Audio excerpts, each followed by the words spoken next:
श्री शिवाय नमस्तुभ्यम आपल्या यूट्यूब चॅनलवरती मी तुम्हा सर्वांचं स्वागत करते। आज मी तुम्हाला पार्थिव शिवलिंग कसं करायचं आणि पार्थिव शिवलिंगाची पूजा कशी करायची आणि पार्थिव शिवलिंगाची पूजा केल्याने आपल्याला काय फल प्राप्त होते ह्याविषयी मी थोडक्यात सांगणार आहे। तर व्हिडिओ स्किप न करता पूर्णपणे बघून घ्या। व्हिडिओ आवडला तर लाईक शेअर सबस्क्राइब करायला विसरू नका। चला तर मग आपण सुरुवात करूया व्हिडिओला। तर बेलपत्रीच्या झाडाखाली पार्थिव शिवलिंग तयार करायचं आहे। पार्थिव शिवलिंग दुसरीकडे कुठेही आपण तयार करू शकत नाही। जर बेलपत्रीचं झाड आहे त्याच बेलपत्रीच्या झाडाखालची माती घेऊन त्याच ठिकाणी आपल्याला पार्थिव शिवलिंग तयार करायचं आहे। पार्थिव शिवलिंग तयार करून पार्थिव शिवलिंगाची आपण पूजा विधी करायचा आहे। जशी मंदिरामध्ये जाऊन आपण पूजा विधी करतो त्याच प्रकारे आपल्याला त्या झाडाखालील पार्थिव शिवलिंगाची पूजा करायचं आहे। तर पार्थिव शिवलिंगाची पूजा करते वेळेस सर्व प्रकारचे साहित्य घ्यायचं आहे। एका ताटामध्ये घेऊन त्या पार्थिव शिवलिंगाला प्रथम दुधाने अभिषेक करून त्यानंतर जल चढवायचा आहे। जलाचा अभिषेक झाल्याच्या नंतर बेलपत्र त्याला अर्पित करायचं आहे, समर्पित करायचं आहे। त्यानंतर आपण मोहळाचं मध जे काही आपण शिवलिंगाच्या महादेवाच्या पिंडीची पूजा करतो त्याचप्रमाणे ह्या पार्थिव शिवलिंगाची पण पूजा करायचं आहे। आपल्याला पार्थिव शिवलिंगाची पूजा केल्याने आपल्याला काय फल प्राप्त होते, काय पुण्य मिळते त्याच्याविषयी मी थोडक्यात सांगते। पार्थिव शिवलिंगाची पूजा केल्यानंतर आपल्या जीवनामधील जे काही संकट, जे काही कष्ट असतील, जे काही दुःख असेल ते आपलं दुःख दूर होतंय। तर असं पार्थिव शिवलिंग करायचं आहे। तर हे बघा छोटंसं झाड आहे बेलपत्राचं। त्या बेलपत्राच्या झाडाखाली आम्ही त्याच झाडाच्या खालची माती घेऊन पार्थिव शिवलिंग तयार केलेला आहे आणि पार्थिव शिवलिंगावर जलाभिषेक करत आहे।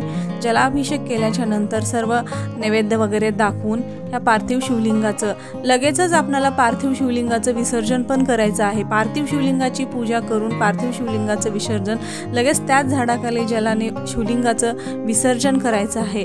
असे केल्याने आपल्या जीवनातील दुःख, दारिद्र्य, संकट सगळं काही दूर होतं आणि आपल्या घरी सुख, समाधान, शांती लाभते।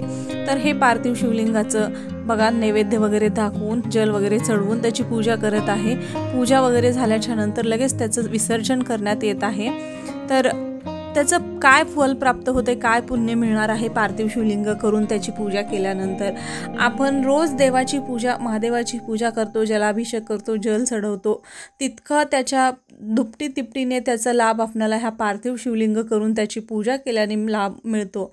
तर पार्थिव शिवलिंगाने आपल्या आयुष्यातील सर्व काही दुःख दूर, संकट दूर होतात आणि जितके बेलपत्रीच्या झाडाला पाने आहेत त्याच्या पट आपल्याला पुण्य प्राप्त होतं पार्थिव शिवलिंगामुळे। तर अशा प्रकारे पार्थिव शिवलिंग करून पार्थिव शिवलिंगाची पूजा करायचं आहे। तर इथं ह्या व्हिडिओमध्ये मी पार्थिव शिवलिंगाची पूजा करत आहे सर्व प्रकारे जल वगैरे चढवून। तर अशा प्रकारे धूप दीप लावून आणि त्याला पार्थिव शिवलिंगाला जे काही प्रसाद आहे ते ठेवून तर हे पार्थिव शिवलिंगाची पूजा केल्यानंतर आपला आयुष्यातील जे काही संकट असतील मी सांगितल्याप्रमाणे ते सर्व दूर होतात। तुम्ही श्रद्धा ठेवून, एकनिष्ठ मनाने, भावना ठेवून, देवावर भक्ती ठेवून तुम्ही अशा प्रकारे करून बघा। अशा प्रकारे केल्यानंतर तुमच्या 3 महिन्याच्या आत जे काही इच्छा असतील, जे काही अपेक्षा आकांक्षा असतील त्या सर्व तुम्ही देवासमोर जे बोलून दाखवला असताल ते तुमच्या 3 महिन्याच्या आत पूर्ण होतील। बघा अशा प्रकारे इतर वगैरे चढवित आहेत। तर जशा प्रकारे आपण महादेवाची पूजा करतो त्याचप्रमाणे मी या ठिकाणी पूजा करत आहे। तर ह्याचं फळ तुम्हाला नक्की मिळेल, तुम्ही पण करून बघा। तुम्हाला व्हिडिओ आवडला तर लाईक शेअर सबस्क्राईब करायला विसरू नका। तर अशा प्रकारे ही पूजा होत आहे। या ठिकाणी पूजा झाल्याच्या नंतर आरती पण होते।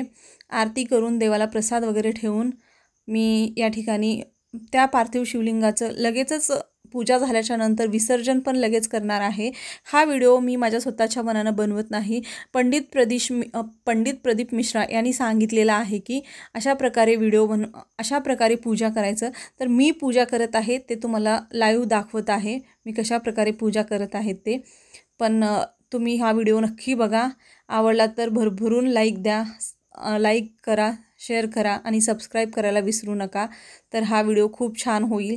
हा व्हिडिओ एकदम मन असं प्रसन्न करण्यासारखं, आपण दररोज देवाची पूजा केल्यानंतर आपलं मन प्रसन्न होते त्याचप्रमाणे हा व्हिडिओ इथंच संपतो। धन्यवाद।